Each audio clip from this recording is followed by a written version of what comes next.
देवता बोले, देव देव महादेव करुणा कर शंकर, हम आपकी शरण में आए हैं, कृपा कीजिए, आपको नमस्कार है।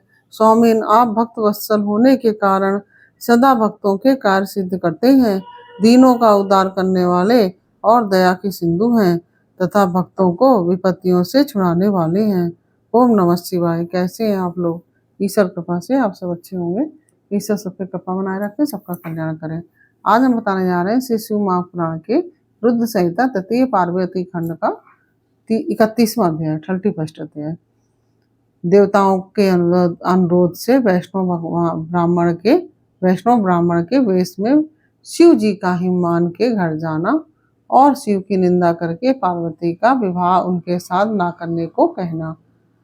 ओम नमः शिवाय, ओम नमः शिवाय, हर हर भोले नमः शिवाय, गंगाधराय शिव गंगाधराय, हरि हर भोले नमः शिवाय, नमः शिवाय, ओम नमः शिवाय, हर हर भोले नमः शिवाय, ओम नमः शिवाय।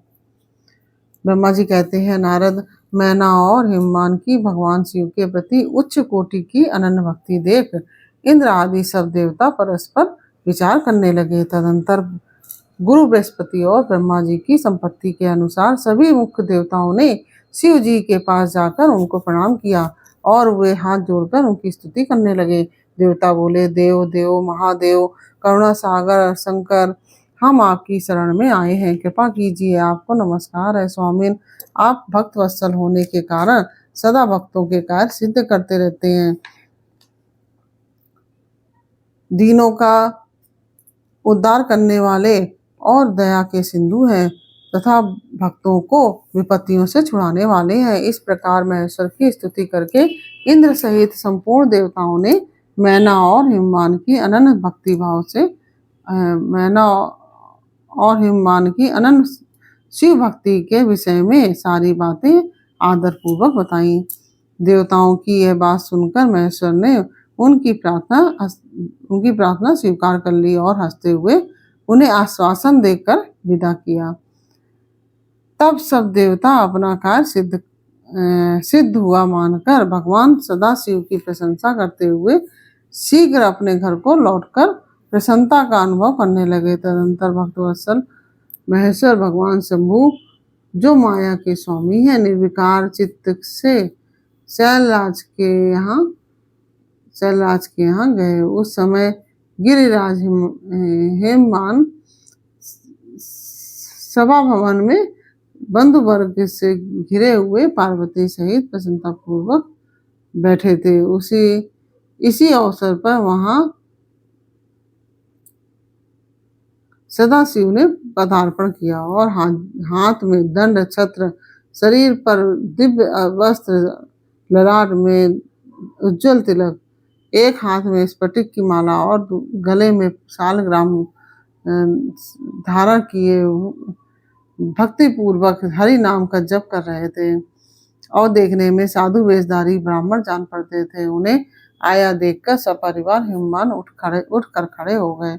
उन्होंने उन अपूर्व अतिथि देवता को भूतल पर दंड के समान पड़कर भक्ति भाव से साष्टांग प्रणाम किया।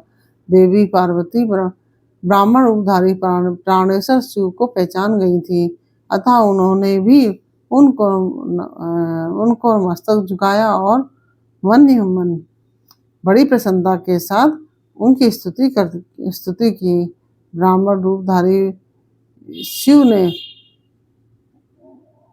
उन सबको प्रेम पूर्वक आशीर्वाद दिया, किंतु शिवा को सबसे अधिक मनवांछित शुभाशीर्वाद प्रदान किया।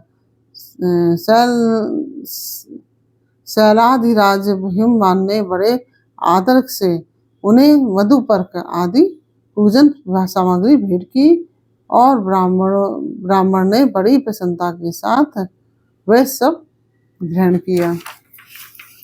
तत्पश्चात गिरिश्रेष्ठ हिमाचल ने उनका कुशल समाचार पूछा। उन्हें अत्यंत प्रीति पूर्वक उन द्विजराज की विधि पूर्वक विधिवत पूजा की करके शैलराज ने पूछा, आप कौन हैं?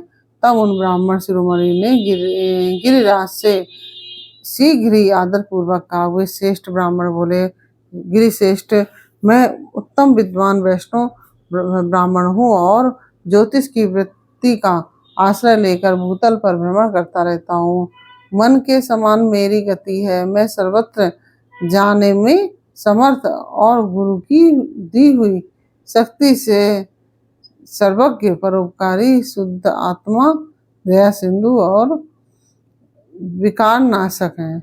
मुझे ज्ञात हुआ कि तुम अपनी इस लक्ष्मी सरीखी सुंदर रूप वाली दिव्य सुलक्षणा अपनी पुत्री को एक आश्रय रहित असंग कुरूप और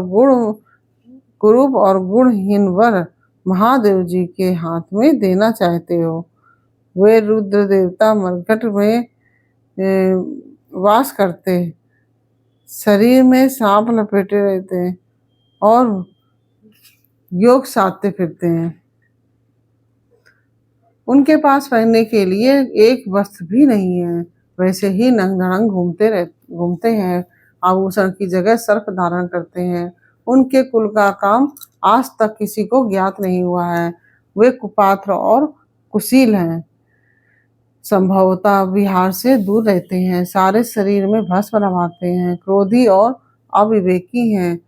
उनकी अवस्था कितनी है यह किसी को ज्ञात नहीं है। वे अत्यंत कुत्सित जटा का बोझ सदा सिर पर धारण किए रहते हैं। वे भले बुरे सबको आश्रय देने वाले भ्रमणशील, नागधारी, भिक्षुक, कुमार्ग परायण तथा हठपूर्वक वैदिक मार्ग का त्याग करने वाले हैं। ऐसे अयोग्य वर को आप अपनी बेटी ब्याहना चाहते हैं? अचलराज, अवश्य ही आपका यह विचार मंगलदायक नहीं है। नारायण कुल में उत्पन्न ज्ञानियों में श्रेष्ठ गिरिराज, मेरे कथन का मर्म समझो। तुमने जिस पात्र को ढूंढ रखा है वह इस योग्य नहीं है कि उसके हाथ में पार्वती का हाथ दिया जाए। शैलराज, तुम ही देखो, उनके एक भी भाई बंधु नहीं है। तुम तो बड़े बड़े रत्नों के खान हो, किंतु उनके घर में भूंजी भांग भी नहीं है। वे सर्वथा निर्धन हैं। गिरिराज, तुम शीघ्र ही अपने भाई बंधुओं से, मैना देवी से, सभी बेटों से और पंडितों से भी प्रयत्न पूर्वक पूछ लो, किंतु पार्वती से न पूछना, क्योंकि उन्हें शिव के गुण दोष की परख नहीं है। ब्रह्मा जी कहते हैं, नारद, ऐसा कहकर वे ब्राह्मण देवता जो नाना प्रकार की लीला करने वाले शांत स्वरूप शिव ही थे, शीघ्र खा पी कर आनंद पूर्वक वहां से अपने घर को चल दिए। इस प्रकार से यह 31वां अध्याय पूर्ण हुआ। यह अध्याय आपको कैसा लगा यह हमें कमेंट बॉक्स में अवश्य बताइए। अगर अच्छा लगा हो तो वीडियो को लाइक शेयर अवश्य कीजिए और कमेंट में ओम नमः शिवाय अवश्य लिखिए। और यदि आपने हमारे चैनल को सब्सक्राइब नहीं किया है तो प्लीज़ हमारे चैनल को सब्सक्राइब कर लीजिए और बेल आइकन बटन अवश्य दबा दीजिए, जिससे कि हमारे आने वाले सारे वीडियोस आपको प्राप्त हो सकें। और फिर मिलते हैं आपसे अगले अध्याय के साथ अगले वीडियो में। तब तक के लिए राधे राधे, ओम नमः शिवाय।